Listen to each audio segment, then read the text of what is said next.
നിങ്ങളുടെ ഫേവറേറ്റ് സീരിയലുകൾ ടിവിയിൽ വരുന്നതിന് മുൻപേ സൺ നെക്സ്റ്റ് ആപ്പിൽ കാണാം. ഇനി എല്ലാവർക്കും മുൻപേ കാണൂ. ഇപ്പോൾ തന്നെ സൺ നെക്സ്റ്റ് ആപ്പ് ഡൗൺലോഡ് ചെയ്ത് സബ്സ്ക്രൈബ് ചെയ്യൂ. അല്ലെങ്കിൽ ഇവിടെ ഇങ്ങനെ ചുറ്റിത്തിരിഞ്ഞ് നടന്ന് അവൾക്ക് പേരുദോഷം ഉണ്ടാക്കാതെ വേറെ എവിടെയെങ്കിലും പോ. ഇപ്പൊ തന്നെ നീയും അവളും തമ്മിൽ വലിയ അടുപ്പത്തിലാണെന്ന് ഇവിടെയൊക്കെ സംസാരമുണ്ട്.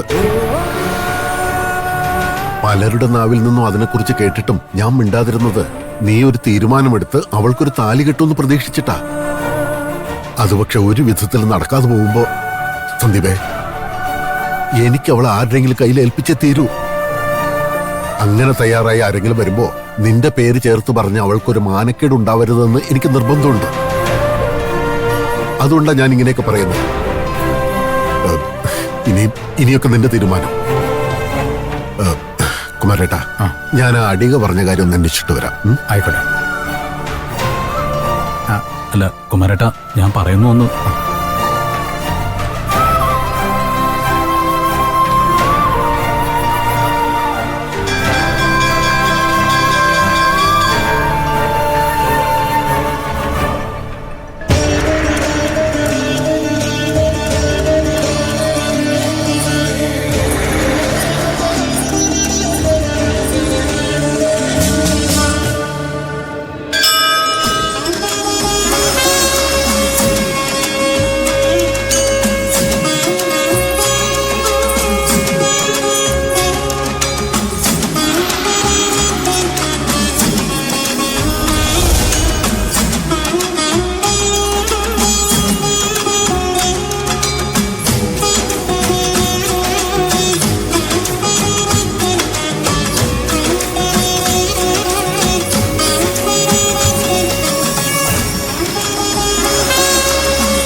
ഒരാൾ കണ്ണാടിക്ക് മുമ്പിൽ ദീർഘനേരം ചെലവിടുമ്പോൾ അയാൾക്ക് തന്റെ യൗവനത്തെക്കുറിച്ചോ സൗന്ദര്യത്തെക്കുറിച്ചോ ആശങ്ക ആരംഭിച്ചു എന്ന് പറയാം.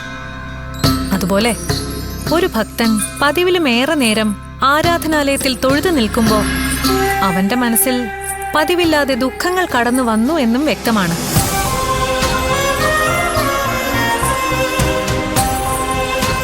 സന്ദീപ് ഇന്ന് ഒരുപാട് നേരം ദേവിയുടെ മുന്നിൽ തൊഴുതു നിന്നു.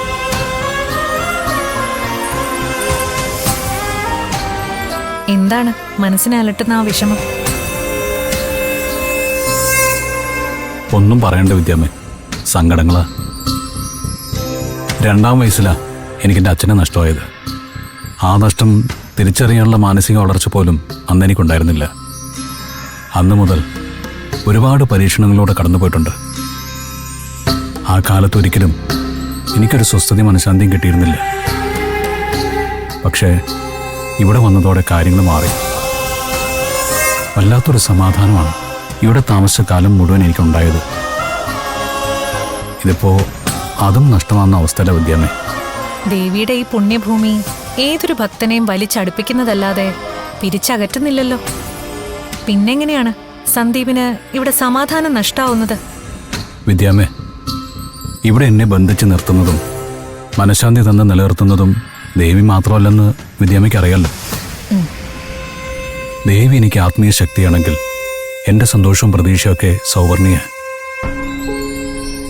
പക്ഷേ അവളെ എനിക്ക് നഷ്ടമാവുന്ന സാഹചര്യമാണ് വരുന്നത്. അങ്ങനെ വരുന്നുണ്ടോ? സന്ദീപിന്റെ തീരുമാനം കാത്തിരിക്കുകയല്ലേ അവരെല്ലാവരും? അതെ, അത് ശരിയാണ്.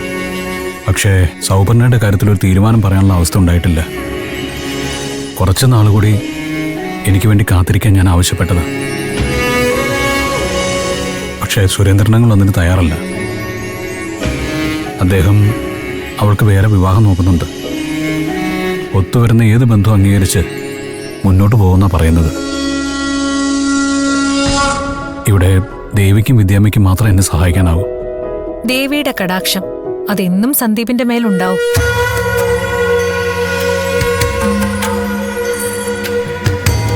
പിന്നെ ഇത്തരം കാര്യങ്ങളിലൊന്നും ദേവിയുടെ വിധിയല്ല സംഭവിക്കുന്നത്. ഓരോ വ്യക്തിയും ജന്മമെടുക്കുന്നതിന് മുൻപേ തന്നെ അവന്റെ വിധികൾ രേഖപ്പെടുത്തിയിട്ടുണ്ടായിരിക്കും. ആ വിധികളിൽ ആർക്കും കൈയെടുത്താനാവില്ല.